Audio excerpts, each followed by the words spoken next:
فاعوذ باللہ من الشیطان الرجیم بسم اللہ الرحمن الرحیم قال اللہ تعالی فی الکتاب الحکیم اذ قال یوسف لأبیہ یا ابت انی رأیت احد عشر کوکبا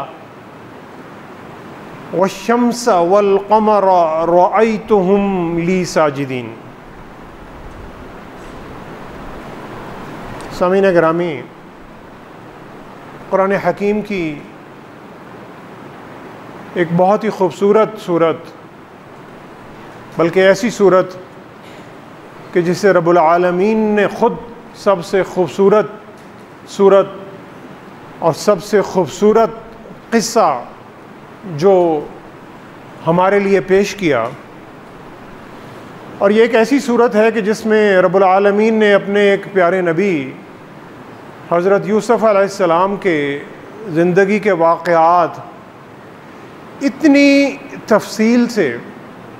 اور اتنی خوبصورتی سے بیان کیے ہیں کہ کسی بھی نبی کے زندگی کے واقعات رب العالمین نے اتنی تفصیل سے بیان نہیں کیے۔ حالانکہ قرآن مجید میں دوسرے بھی بڑے بڑے برگزیدہ انبیاء علیہ السلام کا ذکر آتا ہے۔ حضرت موسیٰ علیہ السلام کا ذکر قرآن مجید میں سب سے زیادہ مرتبہ آتا ہے۔ حضرت موسیٰ علیہ السلام کے بھی زندگی کے واقعات اللہ تعالیٰ نے مختلف صورتوں میں جگہ جگہ بیان کیے، لیکن ایک ہی صورت میں ان کے بچپن سے لے کر جوانی اور پھر اس کے بعد تک کے واقعات اور ان کی گھریلو زندگی اور خانگی زندگی، اور سب سے بڑھ کر ان کی عزت، ان کی عصمت اور ان کی حیا کی جو حفاظت جو یوسف علیہ السلام نے خود کی اور اللہ تعالیٰ نے ان کی حفاظت کی، یہ واقعات اللہ تعالیٰ نے کسی بھی نبی کے بارے میں قرآن مجید میں اس طرح تفصیل سے اور اس طرح خوبصورتی سے نہیں بیان کیا۔ اور سورہ یوسف کی ایک ایک آیت جو ہے وہ غور اور فکر کرنے کے لائق، اور ایک ایک آیت پر شاید پوری پوری کتاب لکھی جا سکتی ہے، اور ایک ایک دو دو لفظوں میں ہمارے لیے بے انتہا سبق موجود ہیں، اور اس پہ غور و فکر کرنے کی ضرورت ہے۔ اور سب سے زیادہ اللہ نے کہا کہ لَقَدْ كَانَ فِي يُوسُفَ وَإِخْوَتِهِ آيَاتٌ لِلسَّائِلِينَ، کہ یقیناً حضرت یوسف علیہ السلام اور ان کے بھائیوں کے قصے میں ایک نشانی ہے۔ کن کے لیے؟ للسائلین، وہ لوگ جو سوال کرتے ہیں، جن لوگوں کے ذہنوں میں کوئی سوال اٹھ رہے ہیں، ان لوگوں کے لیے اس میں بہت ساری نشانیاں ہیں۔ سوال وہ شخص کرتا ہے جسے کسی چیز کی ضرورت ہوتی ہے، اور ضرورت اور پیاس، طلب انسان کے اندر سے اٹھ رہی ہے، اور جس شخص میں سوال کرنے کی طلب نہیں تو اس شخص کے لیے سارے جواب جو ہیں وہ بیکار ہیں۔ یعنی جس شخص کو پیاس نہیں لگ رہی، اس کو آپ منرل واٹر بھی دے دیں، آب حیات بھی دے دیں، کوئی بھی کسی بھی قسم کا اسے کوئی بھی پانی اور مشروب دے دیں، اس کے لیے بیکار ہے، کیونکہ اسے پیاس ہی نہیں لگ رہی۔ تو یہاں پہ اللہ تعالیٰ کہہ رہے ہیں کہ یہ اس میں نشانیاں ان لوگوں کے لیے ہیں کہ جن کے اندر پیاس ہے، جن کے اندر تڑپ ہے، جن کے اندر جستجو ہے اپنے آپ کو بہتر بنانے کی، کچھ کر گزرنے کی، اور ایسے لوگ سوال کرتے ہیں۔ یہ آج کا جو خطبہ ہے اس کا یہ پہلا سبق ہے کہ جسے پیاس نہیں اس کے پاس علم بھی نہیں، جس کے پاس علم نہیں اس کے پاس عمل بھی نہیں، جس کے پاس عمل نہیں اس کے پاس حکمت ہی نہیں۔ اور سامعین گرامی، حضرت یوسف بہت چھوٹے تھے، میرا خیال ہے کوئی 11 12 13 سال کے ہوں گے، یعنی بلوغت میں داخل ہو رہے ہوں گے، اور اپنے والد کے پاس آتے ہیں اور ان سے کہتے ہیں اذ قال یوسف لأبیہ یا ابت انی رأیت احد عشر کوکبا والشمس والقمر رأیتهم لی ساجدین۔ اور اپنے باپ سے کہہ رہے ہیں یا ابتی۔ ویسے تو قرآن میں یہ بھی آ سکتا تھا کہ اذ قال یوسف لأبیہ، اور پھر آگے اس کو اس کو مکمل کیا جاتا، لیکن اللہ تعالیٰ یہاں پر خصوصی طور پر ذکر کر رہے ہیں کہ وہ کہہ رہے ہیں یا اباتی، اے میرے پیارے ابا جان، میں نے ایک خواب دیکھا ہے، اور خواب کیا ہے کہ مجھے 10 ستارے اور سورج اور چاند مجھے سجدہ کر رہے ہیں۔ اور یہاں پر ستارے اور سورج اور چاند کے لیے عربی میں جو صیغہ استعمال ہوا ہے وہ کسی اشیاء کے لیے نہیں ہے بلکہ انسانوں کے لیے۔ تو حضرت یوسف علیہ السلام اپنے باپ سے وہ اتنے قریب ہیں، عمومی طور پر بچے جو ہیں وہ والدہ کے قریب ہوتے ہیں۔ حضرت یوسف علیہ السلام جو کہ 11-12 سال کے ایک نوجوانی میں قدم رکھ رہے ہیں، اپنے والد کے پاس آتے ہیں اور والد سے کہتے ہیں اے میرے پیارے ابا جان، میں نے ایک خواب دیکھا ہے، اور یہاں پر اللہ تعالیٰ بیٹے اور باپ کے درمیان جو پیار اور محبت اور جو دوستی کا رشتہ ہے، اس رشتے کو اللہ تعالیٰ یہاں پر ہائی لائٹ کر رہے ہیں، یعنی بیان کر رہے ہیں، اور پھر اس کے بعد وہ بتا رہے ہیں۔ اور بچہ بڑا جو ہے وہ تھوڑا پرجوش ہے، اس نے ایک بڑا عجیب سا خواب دیکھا ہے اور وہ خواب اپنے والد کو بتا رہا ہے، لیکن کسی کو معلوم نہیں تھا کہ اس خواب سے انسانیت کا ایک ایسا عظیم واقعہ نمودار ہونے جا رہا ہے کہ جو اس وقت کی جو دنیا تھی، اس وقت کی دنیا کو بدل کر رکھ دے گا۔ اور اس کا آغاز ایک چھوٹے سے بچے کی بڑی ہی معصومانہ اور بڑی ہی پیاری باپ اور بیٹے کے درمیان گفتگو سے ہو رہا ہے۔ یہ دوسرا سبق ہے کہ جو ہمیں اس سورہ یوسف کی ابتدائی آیات سے مل رہا ہے کہ بچہ اپنے دل کی بات والد سے شیئر کر رہا ہے، اس میں کوئی جھجک نہیں ہے، کوئی شرم نہیں ہے اور کوئی تکلف نہیں ہے۔ اور پھر والد اگر ہم ہوتے تو کہتے ہیں یار جاؤ بیٹا اپنا کام کرو، پتہ نہیں تم نے کوئی خواب دیکھا ہوگا یا کوئی ہوگا، کوئی خیال آیا ہوگا۔ لیکن والد جو ہیں، کیونکہ وہ بھی ایک اللہ کے نبی تھے، حضرت یعقوب علیہ السلام، وہ کیا کہہ رہے ہیں؟ قالا، اور وہ بالکل اسی پیار بھرے محبت بھرے انداز میں کہہ رہے ہیں یا بنیا، اے میرے پیارے بیٹے۔ والد صرف محبت کر نہیں رہا، محبت کا اظہار بھی کر رہا ہے بیٹے کے ساتھ، کیونکہ بیٹے نے باپ کے ساتھ یا ابتی ایک بڑا محبت والا جملہ کہا، تو والد اس کو واپس جواب میں کہہ رہا ہے قال یا بنی لا تقصص رؤیاک علی اخوتک فیکیدوا لک کیدا۔ سب سے پہلے ان کے والد اسے ایک پیار بھری نصیحت کر رہے ہیں، اور وہ نصیحت یہ نہیں ہے کہ اس خواب کا مطلب کیا ہے، وہ پہلے یہ بتا رہے ہیں کہ اے میرے پیارے بیٹے، اس خواب کا ذکر اپنے بھائیوں سے، جو کہ ستیلے بھائی تھے، 10 بھائی، تم ان سے نہ کرنا،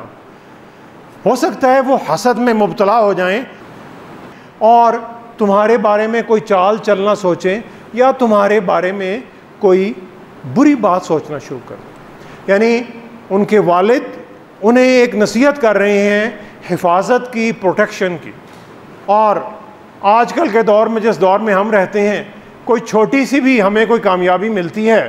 اور حتیٰ یہ کہ کسی ہوٹل میں یا ریسٹورنٹ میں کھانا کھانے گئے ہیں تو فیس بک پہ اور یا سوشل میڈیا پہ پوسٹ کر رہے ہیں کہ میں یہاں جا رہا ہوں، وہاں جا رہا ہوں۔ کسی حد تک آپ کی کوئی ایسی ایکٹیویٹیز جس سے دوسروں کو کوئی سبق مل رہا ہے، کوئی اچھائی کی چیز مل رہی ہے، کوئی اچھی کام کی بات مل رہی ہے، یہاں تک تو صحیح ہے، لیکن بے جا اپنی چیزوں کو اس کی تشہیر کرنا اور ذاتی زندگی کی تشہیر کرنا، اس سے یہ سبق مل رہا ہے ہمیں کہ آپ کے بہت سارے حاسد بھی پیدا ہو سکتے ہیں۔ اور پھر حضرت یعقوب حضرت یوسف کو یہ نہیں کہہ رہے کہ تمہارے جو بھائی ہیں تمہارے دشمن، یعنی وہ ان بھائیوں کے رشتے کو بھی مقدس رکھنا چاہ رہے ہیں، برقرار رکھنا چاہ رہے ہیں، اور وہ کہتے ہیں ان الشیطان للانسان عدو مبین، تمہارے بھائی تمہارے دشمن نہیں ہیں، وہ وقتی طور پر کسی حسد میں آ کر، کسی لالچ میں آ کر تو تمہارے دشمن بن سکتے ہیں، لیکن اصل دشمن شیطان ہے، کیونکہ وہ تو تمہارا کھلا دشمن ہے اور اس کا تو مشن ہی یہی ہے کہ بنی آدم کو ذلیل اور رسوا کرے اور اسے بہکائے اور اسے اللہ کے راستے سے، انسانیت کے راستے سے دور کر کے شیطانیت کے راستے پر ڈال دے۔ یہ شیطان کا بنیادی مشن ہے۔ اور یہاں پر حضرت یعقوب اپنے بیٹے کو کہہ رہے ہیں کہ ان الشیطان للانسان عدو مبین، بے شک شیطان جو ہے وہ تمہارا بڑا دشمن ہے، کیونکہ تمہارے بھائی آج وقتی طور پر تمہارے دشمن ہیں،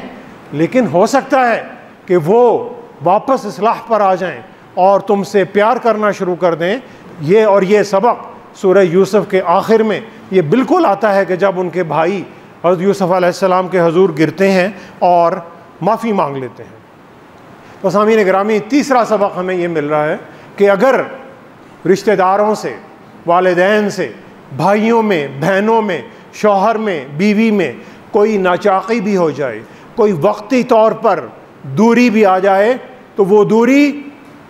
انسانوں کی طرف سے زیادہ شیطان کی طرف سے ہے، کیونکہ شیطان ان رشتوں کو، یہ جو فیملی کے رشتے اور جو خاندان کے رشتے ہیں، اس کا پہلا وار ہی ان رشتوں پہ ہے، اور وہ ان رشتوں کو کمزور کر کے ان رشتوں میں جدائیاں ڈالتا ہے۔ تو سبق یہ ہے کہ اگر یہ رشتے کسی وقت کمزور ہو رہے ہیں تو وہ عارضی ہیں، اور اگر دونوں فریقین اللہ کی طرف رجوع کریں گے تو اللہ تعالیٰ دوبارہ ان میں پیار اور محبت ڈال دیں گے۔ اور پھر اس کے بعد سامعین گرامی، اس گفتگو کا ایک بہت بلکہ سب سے اہم حصہ آ رہا ہے کہ بھائیوں کے بارے میں انہوں نے بتایا، شیطان کے بارے میں نصیحت کی، اور پھر اس خواب کے بارے میں حضرت یعقوب علیہ السلام حضرت یوسف علیہ السلام کو بتانے جا رہے ہیں۔ وَكَذَلِكَ يَجْتَبِيكَ رَبُّكَ وَيُعَلِّمُكَ مِن تَأْوِيلِ الْأَحَادِيثِ وَيُتِمُّ نِعْمَتَهُ عَلَيْكَ وَعَلَىٰ آلِ يَعْقُوبَ كَمَا أَتَمَّهَا عَلَىٰ أَبَوَيْكَ مِن قَبْلُ إِبْرَاهِيمَ وَإِسْحَاقَ إِنَّ رَبَّكَ عَلِيمٌ حَكِيمٌ۔ وَكَذَلِكَ يَجْتَبِيكَ رَبُّكَ، کہ یقیناً تمہارے رب نے تمہیں منتخب کر لیا ہے رحمتوں کے لیے، برکتوں کے لیے، اور بہت ہی زیادہ ترقی دینے کے لیے، اور تمہارے نام کو بلند کرنے کے لیے تمہارے رب نے تمہیں سلیکٹ کر لیا، چن لیا، منتخب کر لیا، الیکٹ نہیں، سلیکٹ کر لیا۔ اور یہ فرق ہے یہاں پر، یجتبی کا جو لفظ آ رہا ہے وہ یہ نہیں ہے کہ میں کسی بازار میں جاتا ہوں اور مجھے کوئی نیلے رنگ کی قمیض کرتا اچھا لگتا ہے اور میں وہ کرتا خرید کے لے آتا ہوں۔ یہ یجتبی کا نہیں۔ یجتبی کا کسی بھی انسان کو اس کی صلاحیتوں کی بنیاد پر، اس کے کردار، اس کے اخلاق اور اس کے ایمان کی بنیاد پر اسے منتخب کرنا، سلیکٹ کرنا، یہ یجتبی کا ہے۔ جیسے آپ کوئی ڈرائیور رکھنے جا رہے ہیں تو سب سے پہلی آپ کی شرط ہوگی کہ اسے بڑی اچھی ڈرائیونگ آنی چاہیے، جو روڈ سیفٹی کے قوانین ہیں اسے وہ بھی آنے چاہیے، اس کا اخلاق بھی اچھا ہونا چاہیے، اس کا کردار بھی اچھا ہونا چاہیے۔ یہ آپ کی ریکوائرمنٹس ہیں، اور جب ان ریکوائرمنٹس کے اوپر آپ کسی کو سلیکٹ کرتے ہیں تو وہ یجتبی کا ہے کہ آپ نے اس کے ہنر اور اس کی صلاحیتوں کو دیکھتے ہوئے آپ نے اسے سلیکٹ کیا۔ یہ قسمت نہیں ہے۔ اور اللہ تعالیٰ یہ بتا رہے ہیں کہ یوسف کو ہم نے اس لیے سلیکٹ نہیں کیا کہ وہ یعقوب علیہ السلام کا بیٹا ہے، وہ ایک نبی کا بیٹا ہے، اس لیے سلیکٹ کیا ہے کہ اس میں صلاحیت ہے، اس میں نیکی ہے، اس میں حیا ہے، اس میں پاک بازی ہے، ان کے پاس ہنر ہے، ان کے پاس اخلاق کی طاقت ہے۔ تو یہ چیزیں ملا کر حضرت یعقوب نے کہہ رہے ہیں کہ تمہیں اللہ نے سلیکٹ کر لیا ہے اور اللہ تعالیٰ تمہیں بہت اعلیٰ مقام عطا کرے گا۔ چوتھا سبق ہمیں یہ مل رہا ہے ان آیت سے کہ والد جو ہیں اپنے بیٹے کو اعتماد دے رہے ہیں، کانفیڈنس دے رہے ہیں، اسے بتا رہے ہیں کہ اے میرے پیارے بیٹے، تمہاری صلاحیتوں کی بنیاد پر،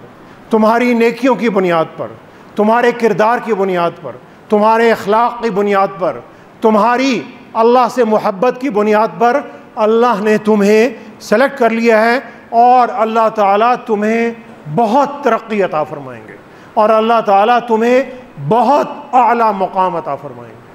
تو یہ سبق یہ ہے کہ ہمارے بچے بھی جب بھی کوئی چھوٹا سا بھی کوئی اچھا کام کر کے لائیں تو والد کا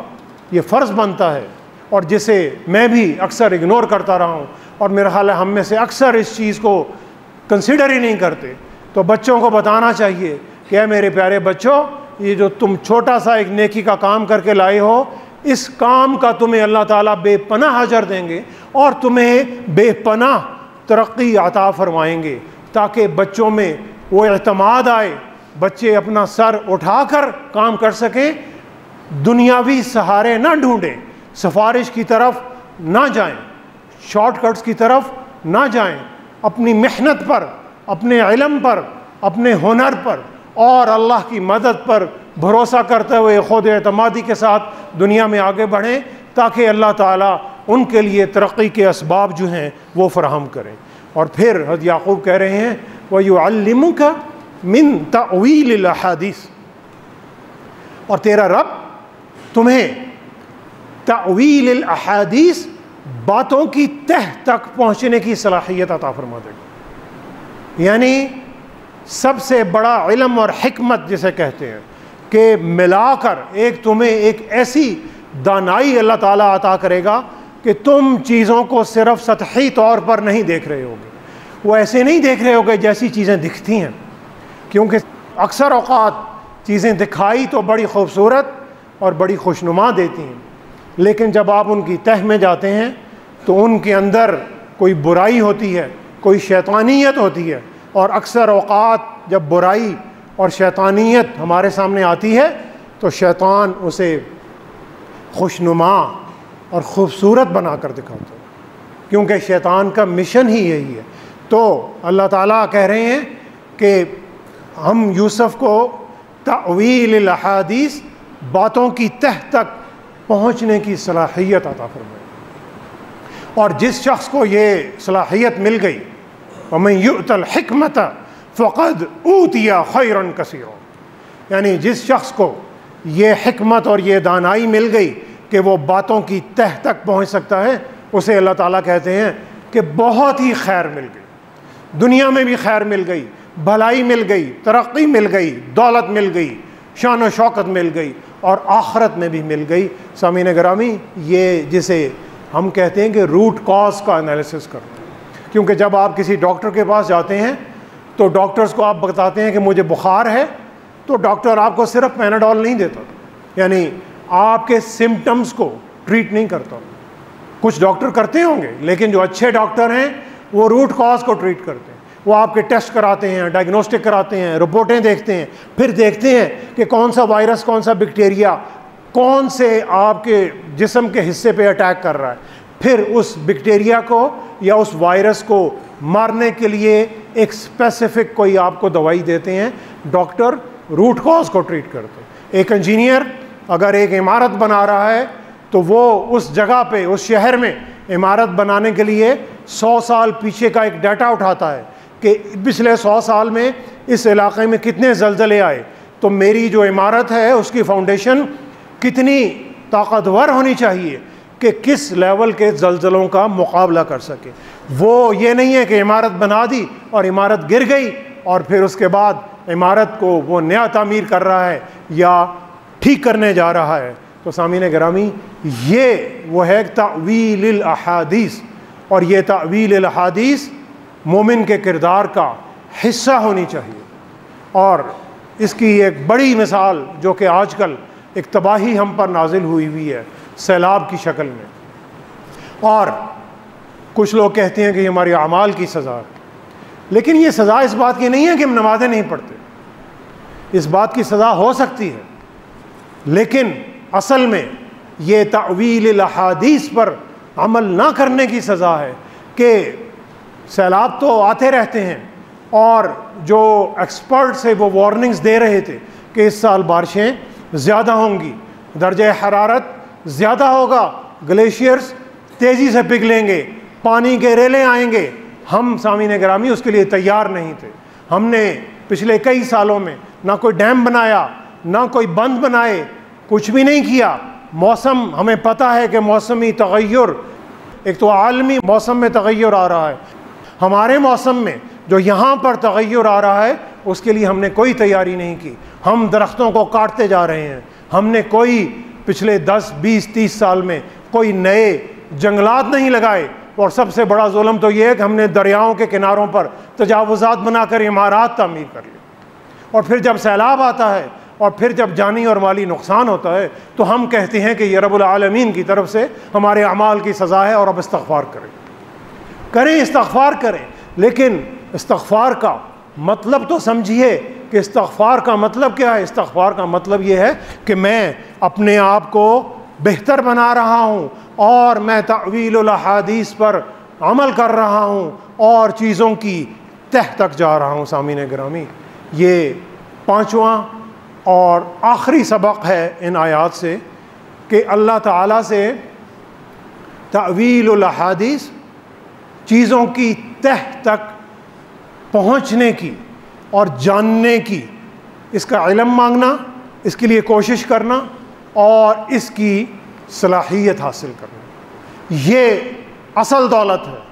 اور جن اقوام کے پاس یہ دولت ہے وہ اقوام آج دنیا میں سپر پاورز ہیں، اور جن کے پاس نہیں ہے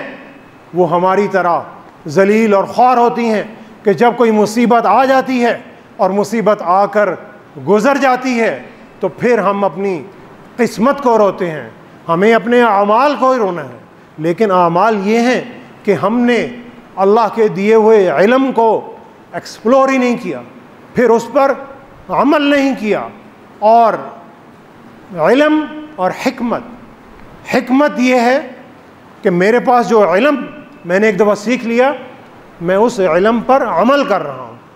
اور عمل کر کے پھر اس کو بہتر بنانے کی کوشش کر رہا ہوں۔ یہ حکمت ہے۔ العلم نافع والعمل به،